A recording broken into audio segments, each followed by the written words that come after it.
하나님 말씀 전하도록 하겠습니다. 지난 시간에 우리는 일곱째 인이 떼어지는 그 장면을 살펴봤죠.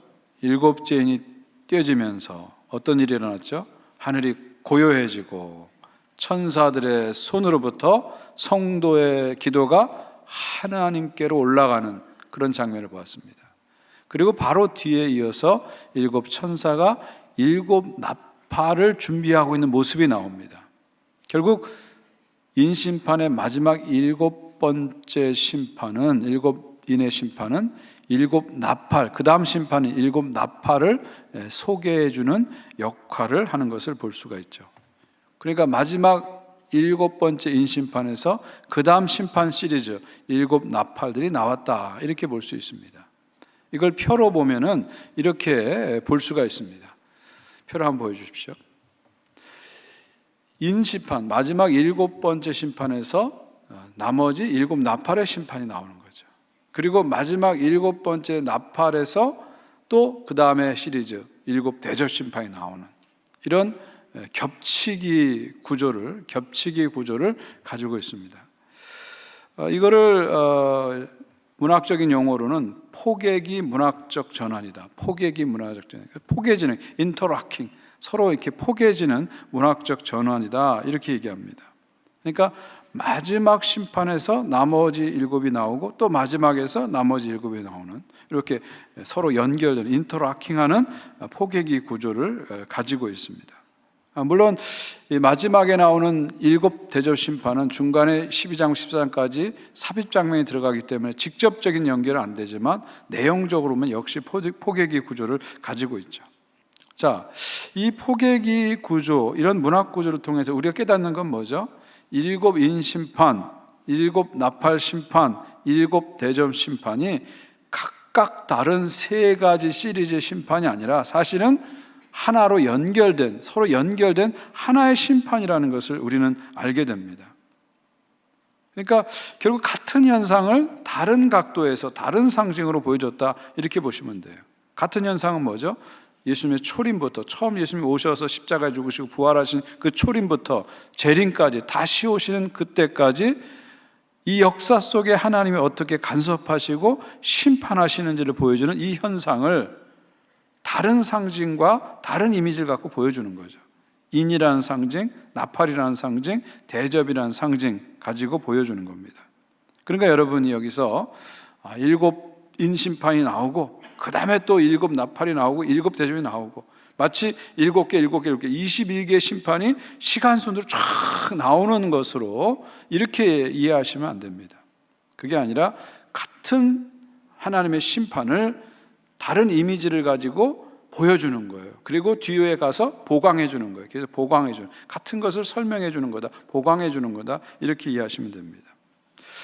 여러분, 창세기 41장에 보게 되면 애굽 왕 바로가 꿈을 꾸죠. 두 개의 꿈을 꿉니다.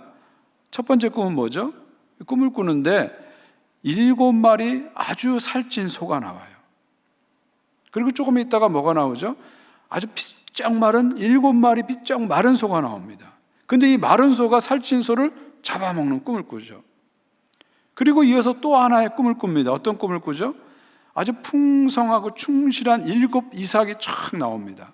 그리고 갑자기 동풍이 샥 불고 삐쩍 마른, 아주 마른 7 이삭이 나오고 그 마른 7 이삭이 충실한 이삭을 먹어버리게 되는 거예요. 이 꿈은 무슨 뜻입니까? 나중에 요셉이 하나님의 지혜를 갖고 이 꿈을 해석하죠. 애굽 땅에 7년의 풍년이 온 다음에 7년의 흉년이 올 것이다, 이걸 보여주는 거죠.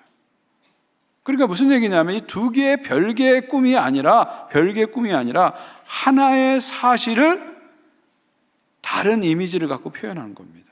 7년 풍년, 7년 흉년이라는 하나의 사실을 첫 번째 꿈은 소를 가지고 그 이미지를 갖고 표현한 거고, 두 번째 꿈은 이삭이라는 이미지를 갖고 표현한 겁니다. 마찬가지로 일곱 인, 일곱 나팔, 일곱 대접, 이 심판은 21개의 연속되는 시간순의 심판이 아니라 초림과 재림 사이에 하나님의 간섭하심, 개입하심, 심판하심, 그러니까 하나님의 심판을 다른 이미지, 다른 각도로 보여주고 보강해주는 하나의 이야기다, 이렇게 이해하시면 좋겠습니다. 자, 오늘 우리가 다룰 두 번째 시리의 심판은 일곱 나팔 심판, 나팔 심판이죠. 첫 번째 일곱 인은 인을 하나씩 뗄 때마다 심판의 현상이 나타났죠. 근데 일곱 나팔에서는 나팔을 하나씩 불 때마다 심판이 나타납니다. 자, 성경에서 나팔은 여러 용도로 사용되죠. 구약 성경을 보게 되면 여러 용도로 사용되는데 크게 세 가지로 정리할 수 있습니다. 첫 번째는 전쟁입니다. 민수기 10장 9절이죠. 또 너희 땅에 너희가 자기를 압박하는 대적을 치러 나갈 때는 나팔을 크게 불지니 그리하면 너희 하나님 여호와가 너희를 기억하고 너희를 너희 대적에게서 구원하시리라. 너희가 대적을 치러 나갈 때, 뭐죠? 전쟁이죠. 전쟁의 때 뭘 불라고요? 나팔을 불라. 그럼 어떻게 된다고요? 하나님께서 우리를 기억해 주고, 전쟁하는 우리를 기억해 주시고 우리에게 승리를 주신다, 그런 뜻이죠. 그러니까 전쟁에서의 나팔은 뭘 의미하죠? 하나님의 그 전쟁에 초청하는 겁니다. 하나님의 간섭하심과 임재하심과 승리하심을 초청하는 역할을 하는 거죠. 그래서 여러분이 여호수아 6장을 보게 되면요, 여리고성을 무너뜨릴 때 사용한 유일한 도구가 뭐예요? 나팔이잖아요. 나팔. 그래서 6일 동안 한 바퀴씩 돌면서 나팔을 불잖아요. 마지막 날에 6바퀴를 돌고 7번째 바퀴를 돌 때 7번 나팔을 쫙 불자. 어떻게 일합니까? 여리고성이 쫙 와장창 무너지게 되는 거죠. 이 나팔은 하나님의 간섭하심과 승리하심을 보여주는 거죠. 두 번째는 구약성경에서 나팔은 예배 때 사용합니다. 예배 때. 민수기 10장 10절입니다. 또 너희가 희락의 날과 너희가 정한 절기와 초하루에는 번제물을 드리고 화목제물을 드리며 나팔을 불라. 그로 말미암아 너희 하나님이 너희를 기억하시리라. 나는 너희 하나님 여호와니라. 그러니까 번제물을 드리고 제사를 드릴 때 뭘 불라고요? 나팔을 불라. 나팔을 불라. 그리하면 하나님께서 이 제사를 기억해 주시는 거죠. 그러니까 나팔은 예배 때도 그렇고 전쟁 때도 그렇고 나팔은 뭐예요? 하나님의 임재를 초청하는 역할을 하는 겁니다. 우리가 나팔을 불며 예배 드릴 때 하나님을 이 예배 가운데 초청하는 거예요. 그래서 이 예배를 하나님이 거룩히 받으시도록 하는 것이 나팔의 역할이죠. 세 번째는 왕의 직입니다. 열왕기상 1장 34절이죠. 거기서 제사장 사독과 선지자 나단은 그에게 기름을 부어 이스라엘 왕으로 삼고 너희는 뿔나팔을 불며 솔로몬 왕은 만세수를 하옵소서 하고.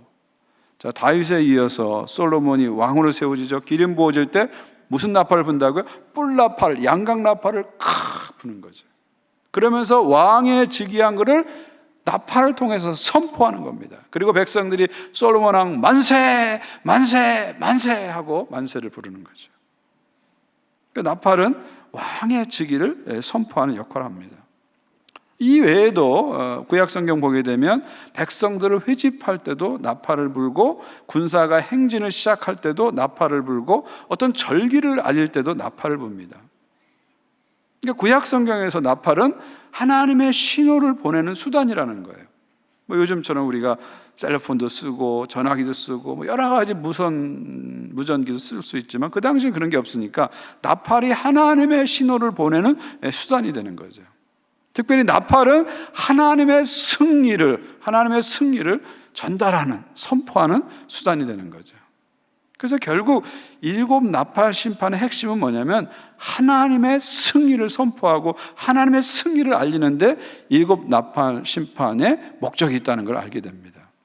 뒤에서 살펴보겠지만 11장 마지막 부분에 7번째 나팔이 나오는데 바로 거기서 우리는 일곱 나팔이 무엇을 목적으로 하고 있는지를 분명하게 알게 되죠.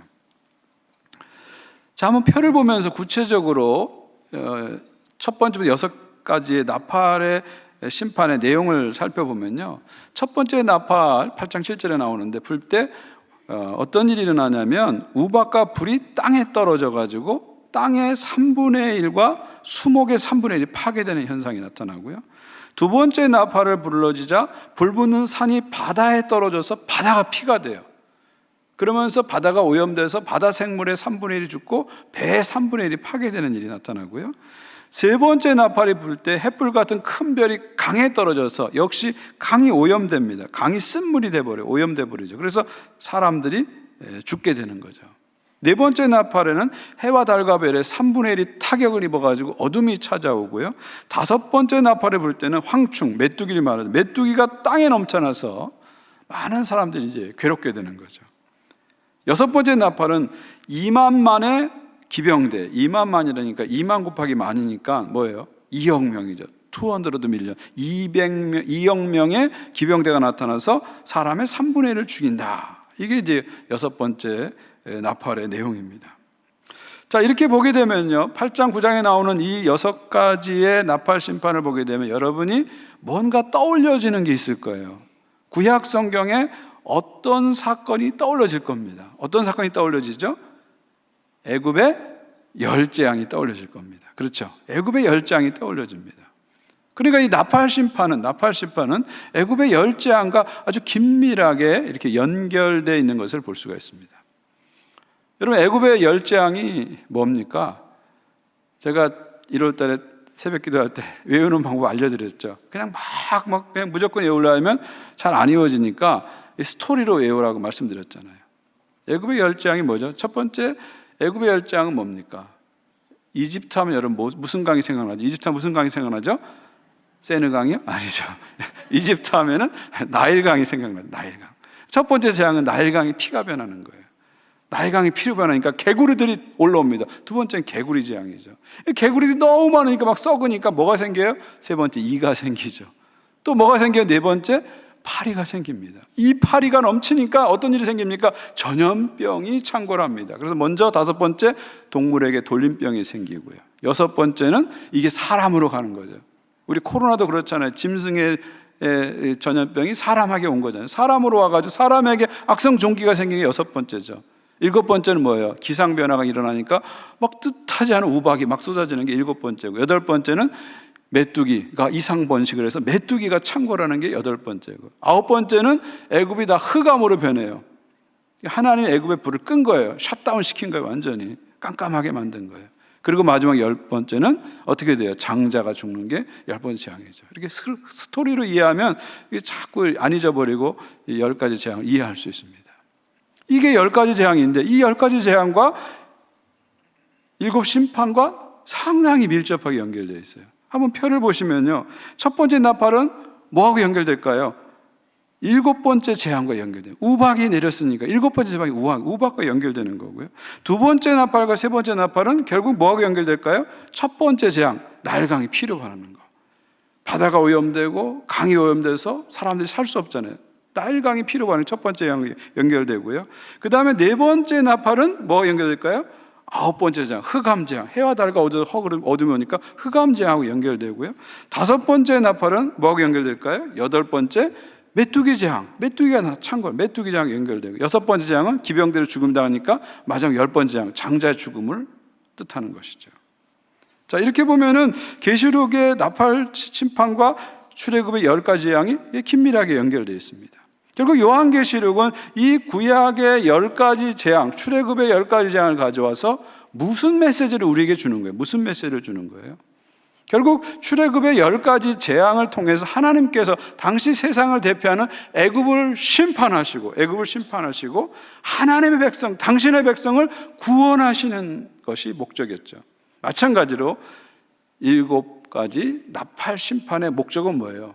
이 나팔 심판을 통해서 세상을 심판하시고 성도를 구원하시는 데 목표가 있는 겁니다. 결국 애굽의 열 가지 재앙을 통해서 이스라엘 백성은 약속하신 땅, 가나안 땅으로 인도를 받는 거죠. 마찬가지로 일곱 가지의 이 나팔 심판을 통과한 후에 최후의 심판이 지나고 나서 우리는 어디로 가죠? 약속하신 새 하늘과 새 땅으로 가는 거죠. 이게 바로 일곱 나팔 심판이 주는 중요한 메시지입니다. 그러니까 결국 여기서 우리가 중요한 것은 일곱 나팔의 구체적인 내용이 뭐냐, 이것도 중요하지만 더 중요한 건 뭐냐면 결국 이 전체를 통해서 하나님이 어떤 메시지를 주냐 이거예요. 결국 일곱 나팔을 통해 주시는 메시지는 아주 분명하죠. 하나님께서 심판을 통해서 성도를 결국은 구원하시고 당신의 나라, 하나님 나라를 이루실 것이다, 승리하실 것이다, 이 메시지를 주시는 겁니다. 여기에 초점이 있는 거죠. 그래서 이 나팔 심판이 계속되는 동안 성도들은 어떤 상태에 있습니까? 9장 4절을 보세요. 그들에게 이르시되 땅에 풀이나 푸른 것이나 각종 수목은 해하지 말고 오직 이마에 하나님의 인침을 받지 아니하는 사람들만 해하라, 이렇게 말씀하시죠. 무슨 얘기입니까? 하나님의 인침을 받은 사람, 어린 양의 표를 받은 사람은 절대 해하지 말라는 거예요. 그들은 구원하라는 거죠. 누구만 해하라고? 인을 받지 않은 사람, 3분의 1이 멸망을 받는데 인을 받지 않은 사람만 멸망을 받는다는 거죠. 이건 앞에서 인심판의 경우도 똑같잖아요. 6개 심판이 쫙 나오고 7번째 넘어가기 전에 7장에서 결국 뭐가 나와요? 14만 4천이 나왔잖아요. 신구약에 하나님의 구원 얻은 수많은 백성들 14만 4천이 나오잖아요. 그들의 특징은 뭐예요? 이마에 인침을 받았잖아요. 그 인침을 받은 백성들을 하나님께서 끝까지 보호하신다는 거죠. 인심판에서도 그것을 삽입장면을 통해서 보여준 거고, 7 나팔 심판에서도 결국 핵심은 뭐예요? 성도들은 하나님이 끝까지 책임지신다, 끝까지 구원하신다, 이게 핵심 메시지입니다. 그러니까 요한계시록은 우리에게 겁주기 위한 책이 아닙니다. 오히려 힘을 주는 책이죠. 우리를 두려움을 주기 위해서 쓰여진 책이 아니라 우리에게 담대함을 주기 위해서 쓴 책이죠. 하나님은 어떤 환난 속에서도, 어떤 재난 속에서도 성도를 끝까지 붙잡고 계신다, 끝까지 결국은 영원히 구원하신다, 이 메시지를 주는 거죠. 우리가 믿음 생활하다 보면요, 재난을 겪기도 하고요, 또 고난을 겪기도 하고요, 어떤 분은 큰 질병을 만나기도 하고요, 어떤 분은 가슴 아픈 상처를 만나기도 합니다. 그러나 이 모든 것이 결코 우리를 심판하시는 하나님의 심판이 아니라는 거예요. 우리를 연단하시는 하나님의 연단이라는 거죠. 결국 이 모든 것은 결국 우리를 무너뜨리기 위해서 하나님 주시는 게 아니라 우리를 진짜 세우시기 위해서 주신다는 거예요. 우리를 완전히 다운시키기 위해서 이렇게 하는 것이 아니라 우리를 업그레이드 시키려고 하나님 주신다는 거죠. 하나님의 사람으로 더 거룩하게 만드시는 과정이에요. 그래서 끝까지 우리를 붙잡으시고 함께 하시고 당신의 목적을 향해서 우리를 이끌고 가신다, 이것을 분명하게 약속하시는 거죠. 그러니까 우리가 환난과 고난 속에서도 낙심하지 않아요. 아, 이게 나를 무너뜨리려고 하시는 게 아니라 세우려고 하시는구나. 결국 하나님의 포지티브한 긍정적인 목적이 있다는 걸 알기 때문에 우리 이것을 긍정적으로 받아들이는 거예요. 그리고 이것을 통과한 후에 하나님이 나를 더 거룩하게, 더 온전하게 세우실 거야, 그리고 영원한 구원으로 반드시 인도할 거야, 확신하게 되는 거죠. 그래서 성도는 사방에 우겨쌈을 당해도 쌓이지 않는 거예요. 거꾸로 틈을 당해도 절대로 무너지지 않는 거예요. 다시 하나님 바라보고 고난과 환난 속에 일어나서 앞으로 나가는 것입니다. 이게 이 계시록이 우리에게 명확하게 주는 메시지입니다. 그래서 우리는 세상의 재난을 보고 세상의 환난을 보면서 어떤 생각을 가져야 됩니까? 아, 이게 심판의 과정이다 하는 걸 깨달아야 돼요. 그리고 결국 이것을 통해서 하나님께서 하나님 나라를 이루어 가신다, 하나님 나라를 이루어 가신다, 이것을 우리는 깨달아야 됩니다. 많은 사람들이요, 이런 생각을 합니다. 이 기술, 테크놀로지가 자꾸 발전하다 보니까 이게 자꾸 발전하면 더 좋은 세상이 오겠구나, 더 좋은 생각이 오겠구나, 이렇게 생각합니다. 그래서 우리가 흔히 많이 하는 말이 뭐죠? 특히 좀 연세 드신 분들이 많이 하는 말이 뭐예요? 세상 많이 좋아졌어. 그런 말 많이 하시죠. 아, 세상 많이 좋아졌어. 정말 세상 많이 좋아졌습니다. 그렇지 않아요? 세상 많이 편해졌어요. 기술이 계속 발전합니다. 요즘 많이 지금 화제가 되는 게 그 GPT, 챗 GPT잖아요. 챗 GPT. 처음 나왔을 때부터 제가 한번 써봤는데, 야, 이거 기가 막히더라고요. 예를 들면 제가 요한계시록 1장 15절부터 19절까지 가지고 설교 만들어봐 하면 10초 안에 설교가 쫙쫙쫙쫙 나와요. 올해도 안 걸려요. 10초 안에 나오는데 제가 설교를 읽어보니까 한 신학교 2학년 정도는 만들더라고요. 완전한 설교는 아니지만 그래도 야 어떻게 10초 안에 설교 구조를 쫙 짜가지고 만들까? 놀라울 정도예요. 제가 또 한번 쳐봤어요. 남북 통일 방안에 대해서 얘기해봐라 하고 쳐봤더니요 10초 안에 쫙 나오는데 이거 어디 텔레비전 나와서 100분 토론회 가서 얘기해도 될 정도예요. 뭐 경제적으로 이렇고 문화적으로 이렇고 이걸 다 종합해서 어떻게 10초 안에 그걸 다다다닥 몇 페이지가 나오는지 나 이해가 안 되더라고요. 이해가 안 돼요. 그래서 미국에서는요 이 챗 GPT 못 쓰게 하잖아요. 학교에서. 왜냐면 애들 이거 갖고 다 시험 볼까 봐서. 어떤 사람은 그러더라고요. 이것만 가지면 미국 변호사 시험도 합격한대요. 그 정도로 이 AI 기술이 접목되면서 기술이 정말 생각하지 못할 정도로 많이 발전하고 있습니다. 많이 발전하고 있어요. 그런데 여러분, 정말 기술이 계속 발전하면서 더 좋은 세상, 유토피아를 향해서 갈 것이냐 하는 생각이죠. 근데 요한계시록은 그렇게 보지 않아요. 초림부터 재림 사이의 세상은 하나님의 심판 안에 들어와 있다는 거죠. 그리고 최후의 심판을 향해서 가고 결국 그 최후의 심판을 통해서 새하늘과 새 땅이 올 것이다. 이게 계시록의 결론입니다. 성경의 결론이에요. 그래서 우리가 기술이 아무리 발전해도 결국 기술에 소망을 두는 게 아니라 이 땅에 소망을 두는 게 아니라 마지막 하나님 나라 새하늘과 새 땅에 소망을 두라. 이게 성경의 결론이고 메시지입니다. 여러분 솔제니친이라고 들어보셨죠? 알렉산드로 솔제니친. 그 옛날에 구소련 시대 반체제 인사잖아요. 그분이 쓴 수용소 군두란 소설 아주 유명하잖아요. 그거 갖고 노벨 문학상까지 타신 분입니다. 이분이 공산 치하에서 이렇게 핍박을 받다가 서구 사회로 망명을 했잖아요. 망명한 다음에 그가 쓴 글에 이런 내용이 있습니다. 내가 소련에 살 때는 공산당이 이념을 가지고 유토피아를 만들 것처럼 선전했다는 거예요. 이념을 가지고 유토피아를 만들 것처럼 환상을 가졌다는 거예요. 근데 서구 사회에 보니까 서구 사회 사람들은 기술, 테크놀로지를 가지고 유토피아를 만들겠다는 환상을 가지고 있다. 그렇게 얘기하더라고요. 근데 자기가 보니까 이념이든 테크놀로지, 기술이든 인간에게 유토피아를 줄 수 없다. 오히려 인간성을 파괴하고 정신적 가치를 무너뜨려서 세상을 더 어둡게 만들 수 있다. 이런 경고를 합니다. 여러분 맞는 얘기 아닙니까? 맞는 얘기죠. 그러니까 우리는 기술의 환상을 가져서는 안 되고요. 결국은 주님께서 이 땅에 오셔야 된다는 것을 믿어야 됩니다. 지금 이대로는 안 된다는 거예요. 지금 세상에 일어나는 여러 가지 재난과 환난과 많은 현상들은 지금 우리가 살고 있는 세상이 취약한 파운데이션, 기초에 있다는 것을 계속 보여주는 거예요. 그걸 계속 알려주는 거예요. 결국 주님이 오셔서 간섭하셔야 되고 바로잡아야 되고 새롭게 하셔야만 되는 세상이라는 것을 알려주시는 거예요. 그런 관점을 가지고 우리는 뉴스를 보고 세상을 보고 살아가야 됩니다. 결국 우리의 최종적인 소망은 새하늘과 새 땅, 완성된 하나님 나라에 있다는 것을 분명히 보시기를 주의 이름으로 축원드립니다. 이 계시록이 아주 중요한 메시지입니다. 아주 중요한 메시지예요. 물론 그렇다고 해서 우리 크리스찬들이 종말종발하면서 세상에 무관심하고 세상에 도피하고 그런 얘기는 아닙니다. 오히려 복음의 바른 시각을 가지고 우린 세상에 적극적으로 참여해야 되죠.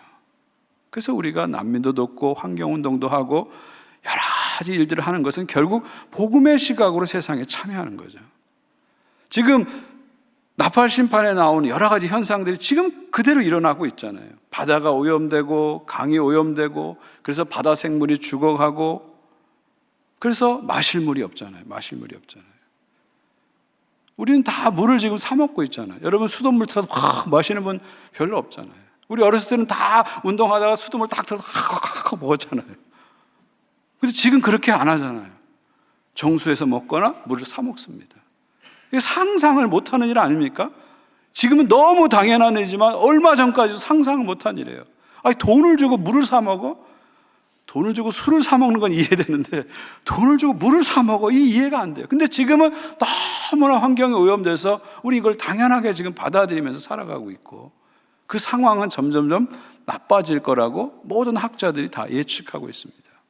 자, 이런 시대 속에 우리 어떻게 살아야 됩니까? 어차피 세상이 심판받을 거니까 그냥 막 쓰고 막 버리고 막 개발하고 막 가자, 이렇게 살아야 됩니까? 그렇게 해서는 안 되죠. 어떤 분이 담배를 많이 피워서 폐암에 걸렸어요. 물론 여러분, 폐암이라는 게 꼭 담배에서 오는 건 아닙니다. 이 오카노 목사님도 폐암으로 돌아가셨잖아요. 폐암이 꼭 담배에서 오는 건 아니에요. 그렇죠? 그러니까 연관성이 있잖아요. 담배를 많이 피워서 폐암에 걸렸어요. 그거 어떻게 해야 돼요? 어떻게 해야 돼요? 나 이미 폐암에 걸렸으니까, 이미 망가졌으니까 계속 담배 피고 이러다가 어차피 죽을 건데 죽을 거야, 이렇게 살아야 돼요? 아니죠. 이렇게 하면 안 되죠. 오히려 정신 차리고 경고로 듣고 담배 끊고 더 건강한 생활 습관 가지고 건강관리 해야죠. 이게 정상적인 거죠. 마찬가지입니다. 환경이 파괴되고 오염됐다고 어차피 심판받을 거라고 포기해서는 안 되고요. 하나님께서 아름답게 만든 이 아름다운 자연을 우리는 보호해야 됩니다.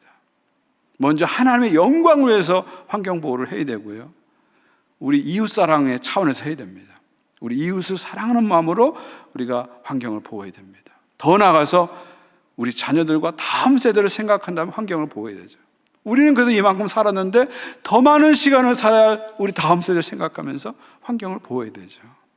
이게 바른 크리스찬의 자세입니다. 자, 그렇다면요, 이 심판에 대해서 세상 사람들은 어떻게 반응할까요? 세상 사람들의 반응을 같이 한번 보겠습니다. 19절까지가 이제 심판의 얘기가 나오고 20절에 보면은 그 세상 사람들의 반응이 나오는데요. 9장 20절 보십시오. 이 재앙에 죽지 않고 남은 사람들, 그러니까 3분의 1이 죽었다니까 3분의 2가 다수가 남은 거예요. 남은 사람들이 어떻게 합니까? 손으로 행한 일을 회개하지 아니하고, 절대 회개 안 하는 거예요. 그 심판을 보고도 절대 회개하지 않고 오히려 한술 더 뜹니다. 여러 귀신과 또는 보거나 듣거나 다니거나 하지 못하는 금은 동과 목석의 우상에게 절하고 우상숭배를 오히려 하고요. 21절입니다. 또 그 살인과 복술, 점치고 굿하고 이런 거, 복술과 음행과 도둑질을 회개하지 아니하더라. 결국 어떻게 됐어요? 6가지 심판이 시리즈로 나왔는데도 불구하고 세상 사람들이 회개하지 않는다는 거예요. 회개하지 않을 뿐만 아니라 오히려 한술 더 떠서 더 우상 숭배하고 더 미신을 찾는 이런 현상이 나타난다는 거예요. 무슨 얘기예요? 심판을 갖고, 재난을 갖고, 그거 때문에 사람들이 절대 회개하지 않는다는 거예요. 여러분, 지진 났다고 사람들 회개하는 거 보셨어요? 지진 났다고 하나님께 돌아오는 거 보셨어요? 그거 갖고는 안 된다는 거예요. 결국 회개는 어디서 일어나느냐? 복음을 들어야 일어난다는 거죠. 예수님의 복음을 들을 때 진짜 회개가 나타나는 거죠. 오히려 재난을 보면은요, 사람들이 미래가 불확실하니까 하나님께 돌아오는 게 아니라 미래가 불확실하니까 우상을 더 섬겨요. 미신을 더 섬기고 점치는 거, 이런 거 더 좋아해요. 이상하게도 그렇게 간다는 거예요. 그러니까 심판받는다고, 재난을 당한다고 회개하는 게 아니라 결국 복음을 들어야 회개한다는 것을 보여주는 겁니다. 그래서 이제 10장과 11장에서 삽입장면이 나오는데 거기에 2가지 환상이 나옵니다. 두루마리와 두 증인 환상이 나옵니다. 이걸 뭘 말하냐면, 말씀의 두루마리, 복음의 두루마리를 먹은 두 증인은 교회를 얘기하는 거예요. 그 교회의 증인의 역할을 통해서 결국 사람들이 회개하게 될 것이다. 그러니까 마지막 때에 하나님께서 남은 자들을 어떻게 회개시키느냐, 재난과 심판으로 회개시키는 것이 아니라 교회의 복음 증거를 통해서 그들을 회개시켜서 어찌하든지 구원하시고 한다. 이걸 지금 10장, 11장의 삽입장면이 보여주는 거죠. 이 교회 사명이 왜 복음 증거했느냐를 계시록이 명확하게 보여줍니다. 자, 이렇게 10장, 11장의 삽입장면이 지나간 다음에 이제 11장 끝에 와서 드디어 7번째 나팔이 불려집니다. 자, 7번째 나팔이 불려질 때 어떤 일이 일어납니까? 15절 보십시오. 7번째 천사가 나팔을 불매 하늘에 큰 음성이 나서 이르되 세상 나라가 우리 주와 그리스도의 나라가 되어 그가 세세토록 왕노릇하시로다 하니. 마지막 7번째 나팔입니다. 우리 한번 15절 같이 한번 한 목소리 읽을까요? 시작. 7번째 천사가 나팔을 불매 하늘에 큰 음성이 나서 이르되 세상 나라가 우리 주와 그리스도의 나라가 되어 그가 세세토록 왕노릇하시로다 하니. 참 재밌죠? 지금까지 첫 번째, 여섯째 나팔에서는 나팔을 불 때마다 재앙이 찾아왔잖아요. 근데 일곱 번째 나팔을 불자 뭐가 찾아와요? 찬양이 찾아옵니다. 하늘에 영광스러운 찬양이 찾아와요. 그리고 찬양의 내용은 뭡니까? 세상 나라가, 이 세상이 결국 주님의 나라, 하나님 나라가 돼서 주 예수 그리스도께서 세세토록 영원토록 왕노릇하시로다. 할렐루야. 이게 찬양의 내용이에요. 여러분 어떻습니까? 일곱 번째 나팔을 불렀는데 이 찬양이 여러분에게 낯선 내용입니까? 전혀 듣지도 보지도 못한 신기한 내용입니까? 그렇지 않습니다. 여러분이 이미 다 알고 있는 복음의 말씀을 다시 한번 찬양하는 겁니다. 다시 한번 찬양하는 거예요. 예수 그리스도께서 이 땅에 오셔서 십자가 죽으시고 부활하심으로 하나님 나라의 승리를 이루셨고, 이 땅에 다시 오셔서 하나님 나라를 이루시며 결국 영원토록 주님이 다스리는 하나님 나라가 이어질 것이다. 우리가 다 아는 복음의 내용을 선포하고 있는 것입니다. 왕의 왕 또 주의 주 곧 그가 길이 다스리신다. 할렐루야, 할렐루야, 할렐루야. 할렐루야 코러스를 지금 하고 있는 거예요. 바로 이것이 일곱 나팔 심판의 결론이다, 그런 말입니다. 더 나가서 요한계시록의 결론이고요, 더 나가서 성경 전체의 결론이죠. 계시록 16장 이후에 이걸 좀 더 자세하게 설명하긴 하지만 핵심 결론은 바로 15절에 있는 거예요. 15절에 있는 거예요. 결국 심판을 통해서 세상을 심판하시고 당신의 백성을 거룩하게 만드시고 마침내 하나님 나라를 이루셔서 주님이 영원히 통치하는 나라를 반드시 이룰 것이다. 이게 계시록의 결론, 성경의 결론, 일곱 나팔 심판의 결론입니다. 뭐 새로운 얘기가 아닙니다. 이상한 얘기가 아니에요. 신비한 얘기가 아닙니다. 복음의 이야기입니다. 복음의 이야기예요. 계시록은 바로 이 영원한 복음, 영광스러운 복음을 우리에게 선명하게 드러내는 겁니다. 무슨 노스트라다무스 예언같이 뭐 이상한 게 아니에요. 정감록처럼 무슨 종말의 시나리오, 시기를 얘기하는 그런 수수께끼 같은 책이 절대 아니라 분명하게 드러난 복음을 다시 한번 우리에게 선명하게 선포하는 겁니다. 자꾸 계시록을 건강하지 못한 호기심을 막 발동시켜서 또 미래에 대한 막연한 두려움에 편승해서 이상하게 해석해서 거기서 돈 벌고 사람 모으는 이단과 사이비가 넘쳐납니다. 이거 잘못된 겁니다. 절대 그런데 편승하거나 현혹돼서는 안 됩니다. 계시록은 영광스러운 복음, 영원한 복음, 주 예수 그리스도의 복음을 우리에게 분명하게 드러내는 거예요. 그걸 우리에게 선포하는 거예요. 우리 계시록을 통해서 이 복음의 확신을 다시 한번 가지고 세상 끝날까지 내가 붙잡고 가야 될 것은 예수님의 복음뿐이고 하는 것을 다시 한번 확신해야 됩니다. 저는 그런 확신이 여러분 가운데 있기를 주의 이름으로 축원드립니다. 그리고 예수님의 승리는 결국 우리의 승리로 연결되죠. 그 다음 16절, 17절 보십시오. 하나님 앞에서 자기 보좌에 앉아있던 24장로가 엎드려 얼굴을 땅에 대고 하나님께 경배하며 이르되 감사하옵나니 옛적에도 계셨고 지금도 계신 주 하나님 곧 전능하신 이여 친히 큰 권능을 잡으시고 왕노릇 하시도다. 아멘. 이 하늘의 찬양이 성도의 찬양으로 바뀌죠. 24장로는 신구약의 백성을 대표하죠. 24장로는 교회와 성도를 대표하죠. 하나님의 찬양이, 천사의 찬양이 우리의 찬양이 되는 겁니다. 그러면서 고백하는 겁니다. 맞습니다, 맞습니다. 어제도 계시고 오늘도 계시고 영원토록 살아계신 분은 오직 주 하나님, 주 예수 그리스도뿐입니다. 그리고 이 세상을 온전히 영원토록 다스릴 분은 하나님과 주 예수 그리스도뿐입니다. 찬양하고 고백하는 거죠. 그러면서 그것을 나의 고백으로 화답하고 받아들이는 것입니다. 그리고 바울의 고백처럼 주께서 왕 되실 때 우리들도 어떻게 되죠? 주와 함께 영원토록 뭐 합니까? 왕노릇 하시다. 우리도 왕노릇 하는 거죠. 예수 승리했으니까 우리도 승리하고, 예수가 왕이 되심으로 우리도 영원토록 왕노릇 하신다는 거죠. 왕노릇 한다는 거죠.